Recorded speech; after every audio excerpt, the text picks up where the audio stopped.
Good afternoon, everyone, and welcome to Labelless Black Box's live Writers Talk series. We are here today again this Wednesday evening, and I am joined by my cast members, Deja White and Jason Laws. If y'all will, please come on, join me up on the screen. Hi, Alan. Hey, y'all. What's up, Alan? How you doing, man? I am so good. How are y'all doing? Good. Great. Alive, well, and grateful to be here. Yes, it is hump day. We're halfway through. Tomorrow is a very special day because we have the premiere of our second show. And y'all, I don't know if you're ready. To all of you watching, I don't know if you're ready for the show, but you better get ready. Right. We have You better. in store, okay? So You make sure better. you at labellessblackbox.com tomorrow night, 8 p.m. Eastern, 7 p.m. Central, 5 p.m. Pacific. We have plenty in store, and I am so excited for y'all to see it. Now, I want my guests here today, my cast members, Deja and Jason, please introduce yourselves to the people watching us. Deja, let's start with you. Hi, my name is Deja White. I am located in New Orleans and soon to be LA. I am an interdisciplinary artist, a writer, and an actress. Yes. Yes. Jason. So multi-talented. I love it. She's interdisciplinary. I was like, oh, wait a minute. Come on. I'm Jason Fletcher Christian Laws. I give you that because that's my IMDb. As an artist, as a music artist, performer, I'm Fletcher Christian. I'm a writer, director, choreographer, and professional dancer based here in New York City, and proud to be a co-founder with Alan for the Labelless Black Box Virtual Theater. Amen. Yes. Amen. For those of you just joining us, I am joined today by my cast members, Deja White and Jason Laws, Fletcher Christian Laws. Please tune in tomorrow for our full show at 8 p.m. Eastern at labellessblackbox.com. You can also catch us where you're watching us right now on YouTube Live and Facebook Live. But we would love to have you on our website, labellessblackbox.com as well. So, Jason and Deja, my first question to you two, as you've entered this space of Labelless Black Box, and we've all kind of intermingled and we've been working together, and I'm interested to know kind of what is you all's vision and what is it that drives you to create? Yes, Jason, you want to start us off? Cool. From my understanding, it's who we are. It's what we're here to do. It's existing in exactly what we're made up of, and creation itself. I love our cast member Kenzie's response, who says, "Why do I create? Because it's what I was put here to do." Mm-hmm. And I do love that. One thing I think that drives me with creating is the fun and the beauty in the process. What I've found, when I paint acrylic on canvas, I'll always go to the canvas with a vision, and I say, okay, today I'm going to do this form. We're going to do this. That painting back there, that's one. Actually, it's a fun one for me. I don't know if I'm turning it the right way. That one back there to red. And you go to the canvas with a vision, and as soon as you approach the canvas, something says, nah, that's not what you're going to do. Just be quiet, sit back, enjoy the ride, put the brush to the canvas, and just move through the journey. And I love that there's so much you learn in the process of creating that teaches you so much about the rest of life itself. Times when I'm trying to go for perfection and I use the painter's tape to make sure my lines are so sharp. And then I'm so anxious and excited because I want to see the final picture. And then I'm ready to tear. So then I'm like, okay, I'm sure it's dry. I'm sure it's dry. Every time that I rush, every time that I'm not patient, I ruin the art. I ruin the picture. I ruin the form. And you almost have to start over. And so I love that in creating, you learn so much about yourself. You learn so much about the process, about patience and time. And then you learn so much, I think, about the world.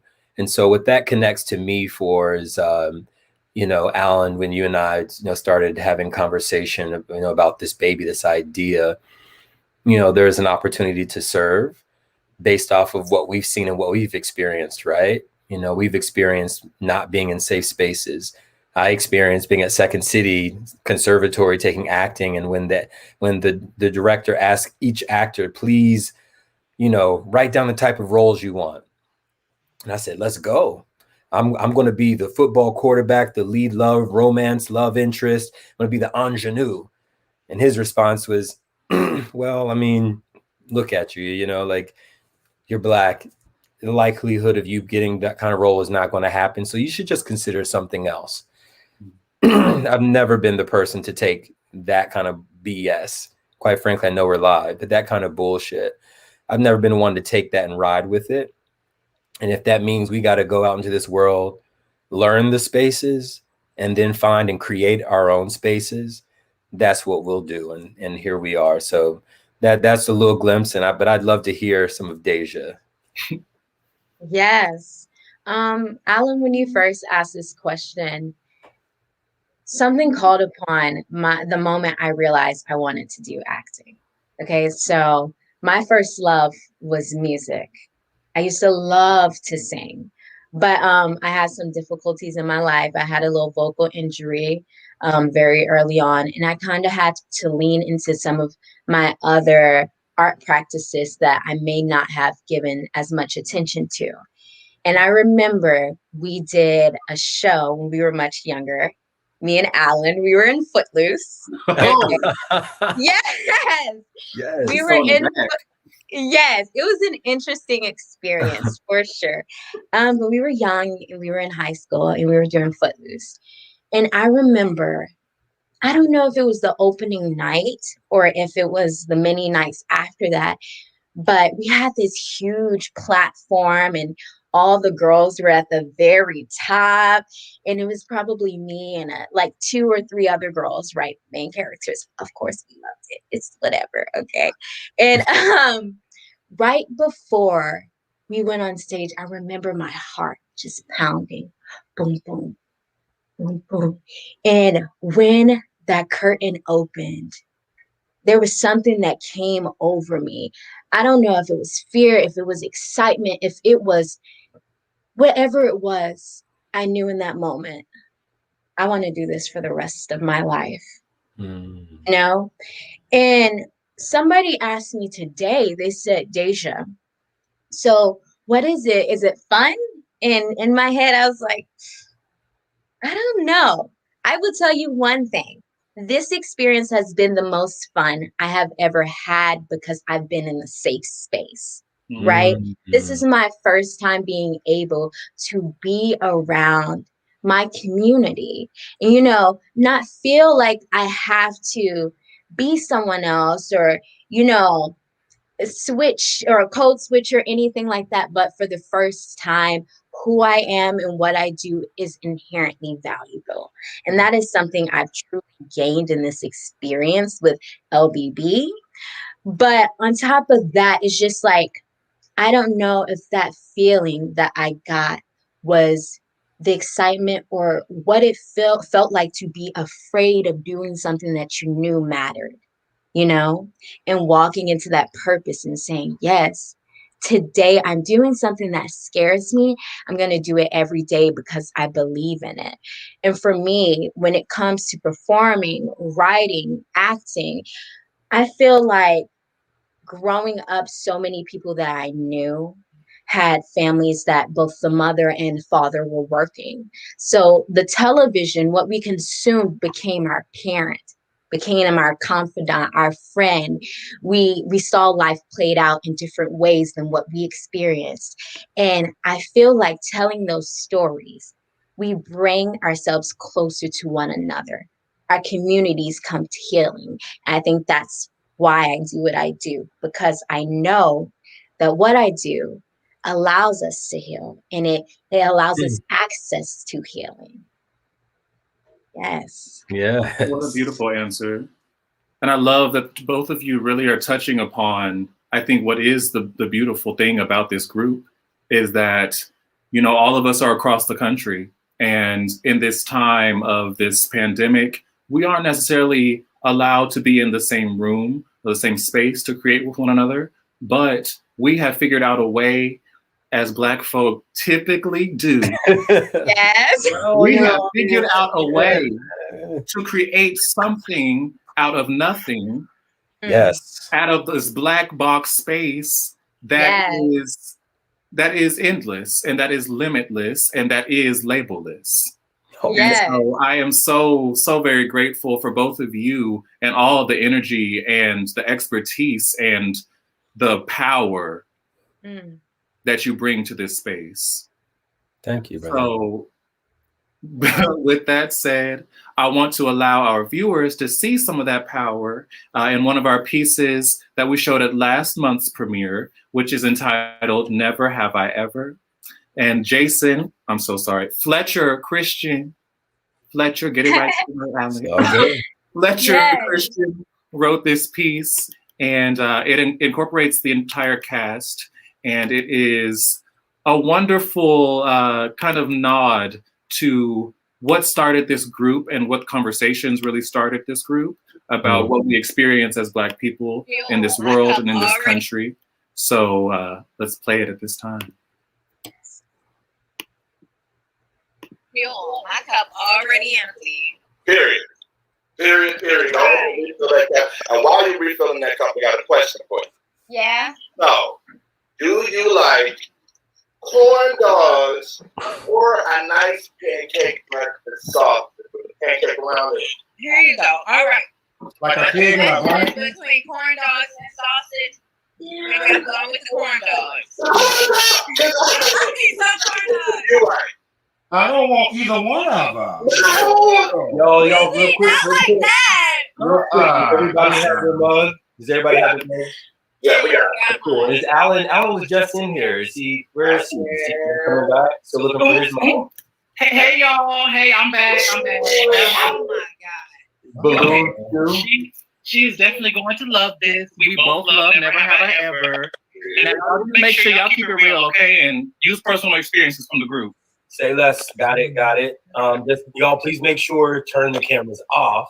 And then when I say I need help with something, turn the cameras on and say happy birthday, surprise. Cool, we got it. All right, cool. She just texted me. So Bussy. Alan, turn your mic off, man. Come on, hurry up. She's about to get on here. Oh, my bad. Cool. Hey, what's going on, beautiful? I'm great. How are you? Good. Love that shirt. By the way, speaking of shirts, I did just send my scripts to you for next month's show. Did you get it? Yeah. That's cool. I just needed help with saying something. Happy birthday! Oh my God! Happy birthday, Sal. Too much. Thank you. I love y'all. Yes. Oh. Okay, so we know you have a Twitch meeting to run to, but we know your favorite game is Never Have I Ever. So everybody's already ready. Yes, you can use the coffee mug, girl. Oh, It's lit. Come on, y'all. All right, come on. We ready. All right. Here we go. Everyone, and then thinking about our personal experiences. All right. Never have I ever had someone non-Black touch my hair without my permission. Oh, hell no. No, ma'am. Hell no.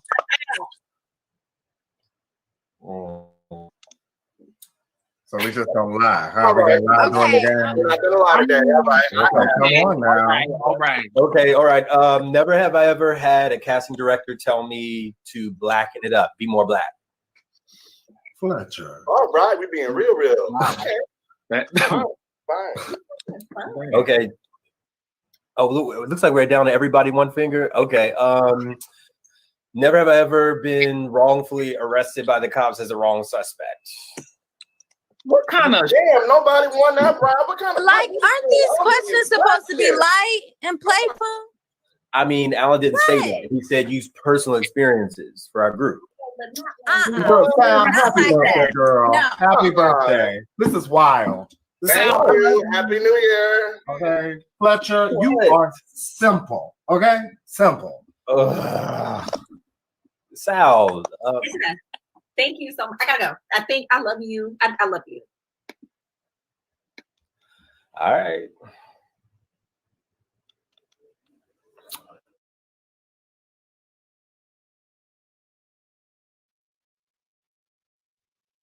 Yes. I loved it. That piece is so funny and so poignant as well at the same time. And it brings up such a good conversation about, common experiences that we've all had in the group.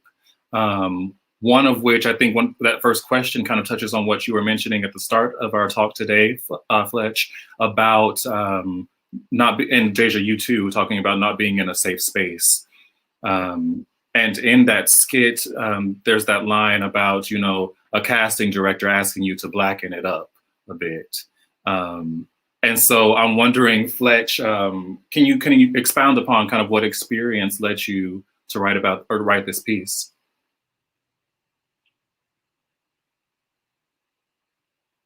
Oh, I think you're still muted, bro. Yeah. What experience? Yes. The experience I would say would be my entire life. We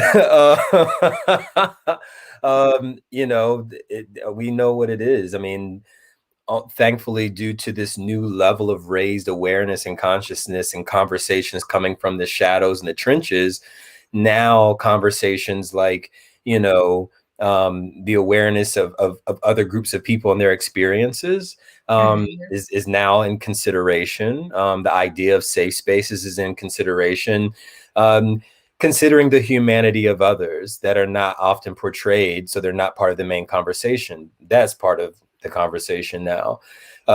So that's been my entire experience. I'm used to being, it was being the only Black on a baseball team, or, being in school or going to Notre Dame or being in any of these spaces, and never desiring any type of tokenism. It's just a matter of like, this is the space that we find ourselves in, and we're given all the tools of survival on how to matriculate and still thrive as best we can. It definitely is hurtful and was hurtful. And I think that it's interesting. A lot of it comes back to you later on in life. I think now I'm processing a lot. When I was younger, I didn't have time to process because the focus was on how do I succeed? How do I move forward? How do all the other languages that are sort of relevant to a piece of mine that's going to be in tomorrow's show. But yeah, it's just realizing like we have shared experiences, and the power of us creating this space is that we get to tell the story without wincing or wondering if the coast is clear for us to talk about this, even though we're on the internet and the internets,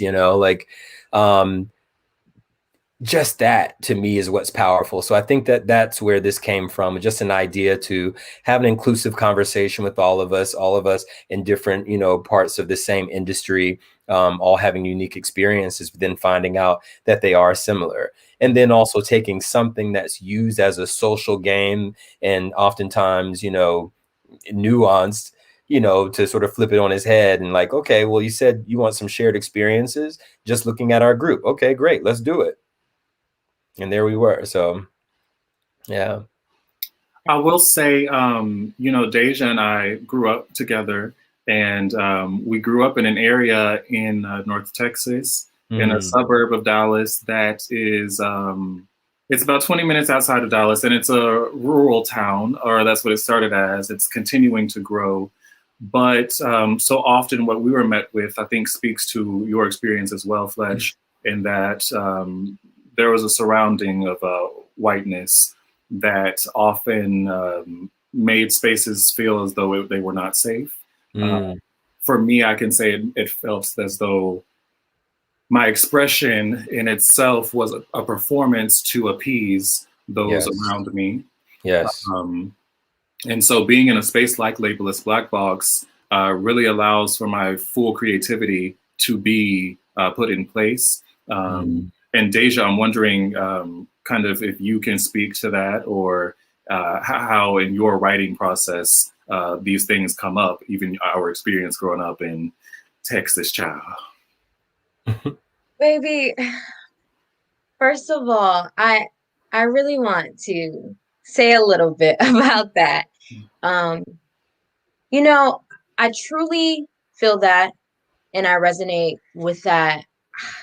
Just bringing it up now, I'm just thinking about a moment with when growing up, even existing in our full Blackness, I felt as though whether it was good or bad, we were made to believe that it wasn't appropriate in certain spaces. Especially, I remember one time, speaking of Footloose, which I do love, you know, you always have a duality with everything because your Blackness will always be a part of your experience. You know what I'm saying? I remember me and Alan, baby, we love to dance. All right. And we will break it down, but we weren't even allowed to dance together because the way it was seen. You know what I'm saying? With us being the only two Black people who were allowed or who were in the show, it's like, oh, you have to, you know, disperse amongst the cast, whatnot. And we weren't really allowed to exist with one another fully, even in this art form that we love so much. And I think that says a lot about the environment and the community in which we grew up and how that manifested, at least for me, in my own art form. And one of the things that I truly loved about Never Have I Ever from the very first day, for a very long time, I haven't had fun. You know what I'm saying? But for the first time, when we got on that thing, I was like, oh my God, I feel like I'm with friends right now. And none of us knew each other that long, you know? Just Alan was the only one I had known for a very long time. And it's just like how we come to this space together so organically. It's a beautiful thing. And it has truly allowed me to release even more into my own writing process because I realized I don't need to do anything else but be me and commit to artistry 100% and bring that authenticity to everything. And it helps me remember why and who I'm making these spaces for. You know what I mean? It's been an amazing experience. I would love to say that. I'd love to say that I think that your response and Alan, what you said earlier, like that's the answer to the question, you know, why do we create? I believe we might have had a conversation, like we have millions of conversations with our crew,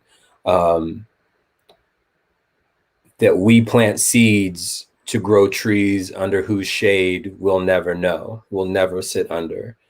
So it's actually more of the most gigantic possible blessing to just be able to share space with you all as creatives and with our crew as creatives, and to hear this, you know, hear what you're all saying. Like that's what this is about, and that's what matters, you know. It's a chance at someone who looks like me and looks like us getting to actually walk this earth for as much time in their life as possible as a human being, because that's been deprived for so long, and so many attempts are still being made to make up some reason why, you know, other groups, you know, racially, socially, gender, you know, along, you know, trans lines, like so many lines, all the intersectionality, there's always someone trying to say, nope, this includes everyone except for you. And the work that we're doing is really about obliterating all of that, because that's, again, like I said earlier, that's the bullshit that we're not down with. So just thank you both for saying and sharing that, because that's what makes all of this worth it. Yeah. And Deja, I want to ask you, because the piece that you're premiering tomorrow in our show is really about, actually, I'm not going to assert what I think it's about. Let's hear from the writer. Can you give the audience a bit, just give them a teaser, just a little appetizer as to what that piece speaks to for you? Yes, this piece, I was thinking about this last night. First of all, one of the things it truly is a tribute to my grandmother. Okay. It's a tribute to everything that we have learned and she has taught us. Lessons learned is what keeps coming up to me in that moment. This piece is about femininity, is about domesticity, the construction of self, you know, is about all of these things and how it comes to make a full body and robust person in all their duplicity. It's about love too. So y'all better get ready for that. I can't say too much because we're gonna talk back tomorrow. Okay. Yes. But I would also love to hear how you feel about it as well. Like, let them know. Let them know. For me, it really speaks to the beauty of generational lessons learned, and the conversations that often go unhad with our elders. Yes. I think about my own grandmother who has passed now on my maternal side, and the many stories that I never got to hear from her. I did hear quite a few, but there's so many that left with her. And to be able to see at least a start of these kind of conversations with your grandmother and you on screen, that's the only teaser I'm giving. But I think it's astounding and beautiful. Yes. Jason, do you have any thoughts on it? Oh, you're muted. Ooh, Jason, muted. I just wanted to make sure that I could hear everything. Again, this whole thing, it just answers itself. Everything is an answer, is a call. Everything's a call to action, and then everybody answers the call. And when I first saw this piece, because we wanted it to be in the first show. We made some decisions for it to be in the second show, but watching it, I had another moment of all moments where I said, I get it. I get it. I get what we're doing. And I get how big this goes, how deep it goes, how wide it goes. I get the purpose. I get I get the power of just creating your own space. What's exciting for people at home watching this is, we listen to, people that we look up to and listen to people that we respect and other people that do the work and have been doing the work. And someone like that, of course, is Issa Rae. And so when she says work across, we're like, okay, big sis, we hear you. We gonna work across. So what's up? Right. And here we are working across America, and it's just phenomenal seeing, we have different generations in our group, different locales, different backgrounds, and just seeing what everyone's able to create and what people are pouring out from their souls and with their intention. I think that what we're uncovering and what we've always known is that, of course, there is and has always been a standard in theater. And that standard has not included us for a very long time. It's So drawn long. from us, it's drawn from our heritage, it's drawn from our culture, it's drawn from people going on safaris and adventures in other lands and visiting tribes and learning about beats and cultures in Africa and, slavery and traditions of survival. They've learned from that, but it hasn't included us. And what's happening, I think, with an amazing catalyst like the pandemic and isolation and our industry coming to a halt, as Alan mentioned perfectly, we make anything out of nothing. It's our gift, our creativity, our power, our innovation, our ingenuity. And there's Sonia Ray Taylor on Instagram. If anyone has not heard of her, go look her up. Sonia Ray Taylor, she talks about this, the technology that's in our bodies, the technology that's in our DNA. It's a technology of survival. It's a technology of oral tradition, technology of telling stories, but with a purpose. And I think that the standard in Broadway, I've watched Broadway for a solid full year, gone to every show and off Broadway and off Broadway. And I've seen it, and I've seen the standards, and I've seen the exclusion. I've seen the lack of inclusion, the lack of diversity. And I've also seen the standard that's upheld for the format of a lot of performances that aren't inclusive of our DNA or inclusive of our stories and our heritage and our technology. So it excites me when I get to see us as a group come together. We play with the technology, but then we do what we do with technology. We take the technology, we pick it up, look at it, turn it around, turn it upside down. What happens if you break it? Now we got two. What is that? If you put one here, that one's for the depth, the dimension. Okay, let's throw it over there. We got light, no light. We're here to play. Yes. And we're here to be formless, that hence labelless, because we don't need any more limitations put on us, our identity and our being. And I think that's what's powerful, because we as people, as queer people, as Black people, we've been in this position before. So it excites me when I get to see each one of you as a cast member go to the drawing board, which is not far, because the drawing board is right here and all up in here. And then your past and what you feel, what you want to bring forth, what you want to share, what you want to tell, what you want to pass on, tapping into that DNA and that technology in our history. It excites me when I get to see that.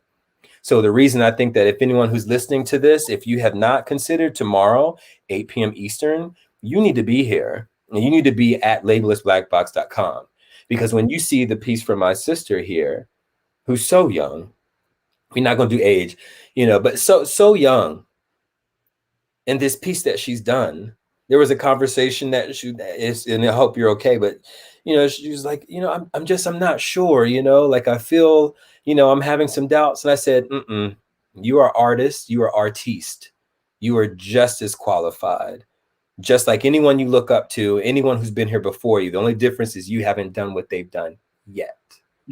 But they're just as human, just as much taking up space, just like you have the right to do it. So I said, you take into your process and you finish your project and you finish it in the way that you know how, because your truth is your truth, your art is your art, and your genius is your genius.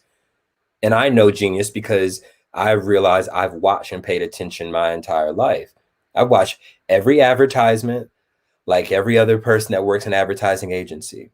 I've watched every commercial. I've watched everything on print. I've watched every movie. I've watched every television show. So quite frankly, there's no difference between you, your MBA, BFA, MFA, anything, and because you've absorbed this world as an artist and as an observer and as a human, just like I have as a soul. And just like you have, and you have a story to tell, I do. And so do my castmates. And we all have the right to tell that story and to get it out. And so I'm just so excited and inspired by each of the cast members, because the way that each of you do it and you share your genius and you share your technology. Be there at 8 p.m. Eastern tomorrow, Thursday at labellessblackbox.com. I'm done. Hi. Don't slip. Jason's dropping the gem. So if y'all could just give one word of what you think the audience is going to or can expect in tomorrow's show. One word. Oh, Lord. I would say, get on it. Healing. Healing. Provocation.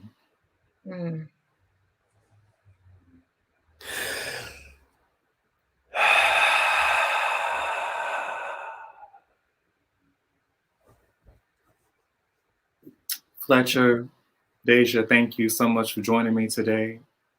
To those watching, again, you do not want to miss tomorrow evening's show. Labellessblackbox.com.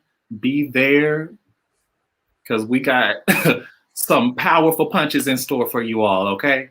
So labellessblackbox.com, 8 p.m. Eastern, 7 p.m. Central, 5 p.m. Pacific.